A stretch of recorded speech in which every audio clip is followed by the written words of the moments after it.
Guys, first of all, welcome back to my channel. I'm so glad that you guys decided to stop back by. I have an awesome and quick tutorial for you guys. It's not so much a tutorial, but I'm going to tell you guys how I cut my beaded lace. Now, I've touched on this before in my beaded lace video. If you have not watched that, please take a second to go back and check that out because it's very, very informative and it will help you, especially if you're just getting started with prom dresses. But this is how I cut my beaded laces and my sequin laces and just any kind of lace that's on a mesh without using scissors. You guys, scissors are the tool of the past when it comes to cutting out lace, and it's just so time consuming. We want to get this stuff done and we want to get it done fast. So if you want to learn how to do that, stay tuned.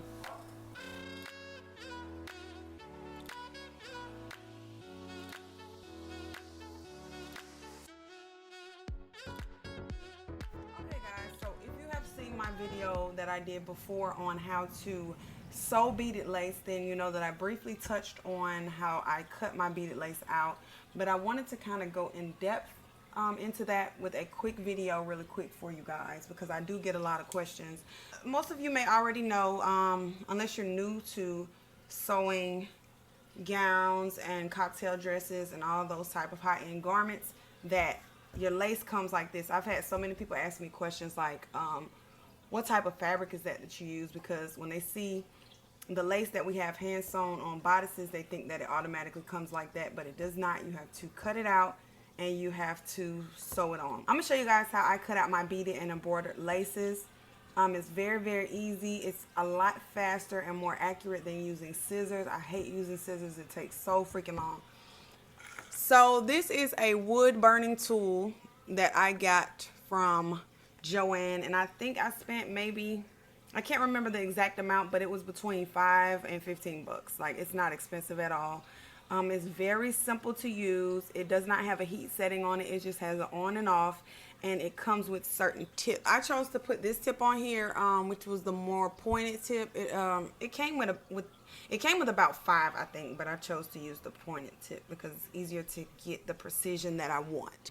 Tip number 1, you guys, before I get started, I'm just going to let you guys know that this thing is no joke. It gets super hot, obviously, and you want to be very, very careful. Do not use this while you are distracted. Just pay attention to what you're doing because I have burned myself before. Luckily, it was not bad, but you do not want to burn yourself. You do not want to drop this guy and end up messing up your floor. So just be very, very careful. Keep it on a surface that's flat. Keep the cord to where small babies and toddlers and stop baby and you know, your kids can't reach it because if they pull on that cord, it is over, honey. It's over. So that's tip number 1. Tip number 2 is find you a surface that is heat tolerant. I use my marble table. I've seen people comment not to use this on my table because it'll mess up my table, but I mean, I've used it so much and the table is still fine, honey. I don't care about this table, but yes, I like to do it on my marble table because this does not affect this at all. I've also seen people say that they do it on glass. Yeah, I mean, that sounds like it'll work. I would be kind of scared I would crack it, but glass should be able to tolerate heat. Another suggestion is to use a pan, a baking pan. When I first started doing this, I went to Dollar Tree and I got one of the large circular baking pans, the little flat ones that you cook like bacon or cookies or whatever on. And I just flipped it over and I did it on that. That works very well. So yeah, get you a surface that you can do this on. Don't try to do it on a wooden table because it is a wood burning tool, so it's gonna burn your table. Tip number 3. To cut, I recommend, and I didn't say this in my first video, I don't think, flipping it over. Because what you don't want to do, especially if you have a corded lace like this, you don't want to mess up your lace and you don't want it to be visibly burnt. You want to get the mesh out from under it. That's the goal. So yeah, flip it over and you're going to do it like this. So the next tip is you want to kind of pull this as tight as possible as you go. It just makes it easier to where you don't actually get your lace in the way of this. You kind of just glide along the mesh. So basically what you want to do is, whichever way is more comfortable for you, I go like up to the point and then up the other way. But sometimes I just drag it all the way. And it does not have to be perfect. There are certain garments where you really, really want to take your time because you will be able to see the little bits of mesh. But on the fabric I'm using, you can't. If it's a little bit of mesh left on the outside, you won't be able to see it. And little stray strands like this, I just kind of burn them a little bit so the beads don't come off. This is not a beaded fabric, it's just a sequin fabric.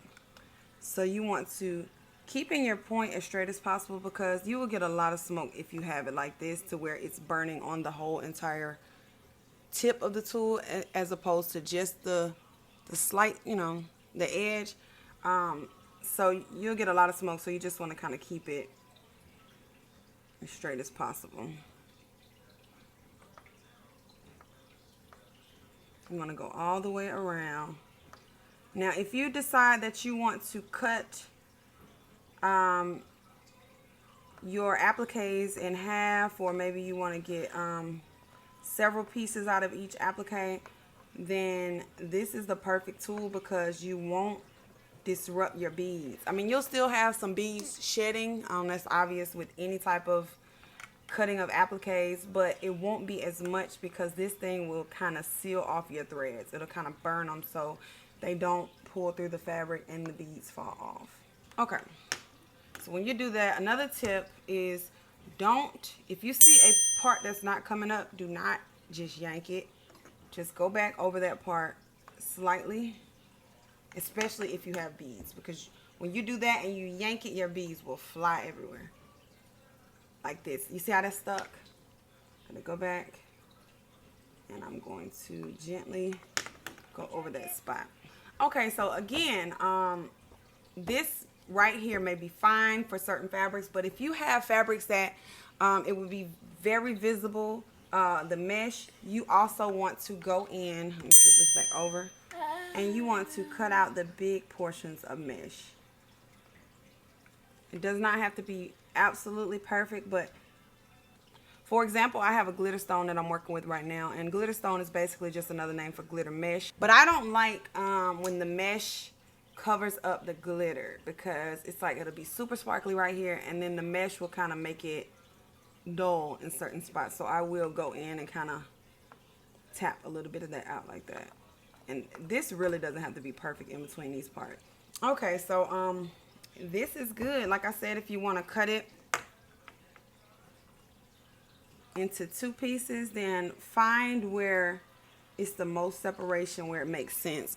It would make sense to cut this one through here, and all I have to do is kind of lay on it a little bit, like add a little bit of pressure, kind of sit there for a second just to get through that part. Sometimes it'll be a little difficult.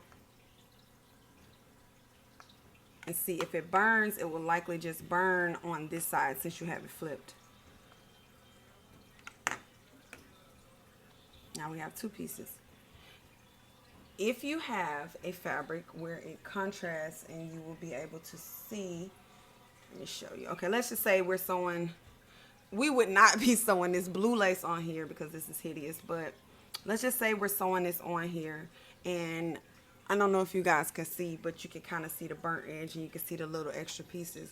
This is where you will either go back in with your tool and clean up those extra pieces, or you would take some shears or some small scissors if you have them and kind of cut off the burnt parts.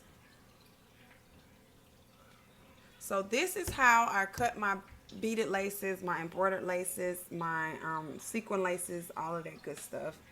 And you know, like I showed you in my other video, you just place them however you want them and hand sew them on. All right, you guys, so I hope this was helpful for you guys. I try to make it as easy as possible and pretty quick just to answer those few questions on how to use this tool.